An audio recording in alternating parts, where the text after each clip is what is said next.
ابو ہریرہ رضی اللہ عنہ کہتے ہیں کہ رسول اللہ صلی اللہ علیہ وسلم نے فرمایا، جب زنا کرنے والا زنا کرتا ہے تو زنا کے وقت اس کا ایمان نہیں رہتا، اور جب چوری کرنے والا چوری کرتا ہے تو چوری کے وقت اس کا ایمان نہیں رہتا، لیکن اس کے بعد بھی توبہ کا دروازہ کھلا ہوا ہے۔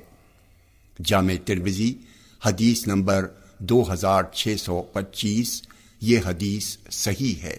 ابو ہریرہ رضی اللہ عنہ کہتے ہیں کہ رسول اللہ صلی اللہ علیہ وسلم نے فرمایا، مسلمان کامل وہ ہے جس کی زبان اور ہاتھ کے شر سے دوسرے مسلمان محفوظ رہیں، اور مومن کامل وہ ہے جس سے لوگ اپنی جانوں اور اپنے مالوں کو محفوظ سمجھیں۔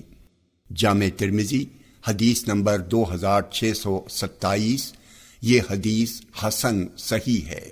ابو موسیٰ اشعری رضی اللہ عنہ سے روایت ہے کہ نبی اکرم صلی اللہ علیہ وسلم سے پوچھا گیا کہ مسلمانوں میں کون سا مسلمان سب سے بہتر ہے؟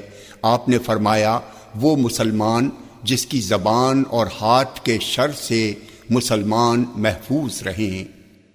جامع ترمذی حدیث نمبر 2628، یہ حدیث صحیح ہے۔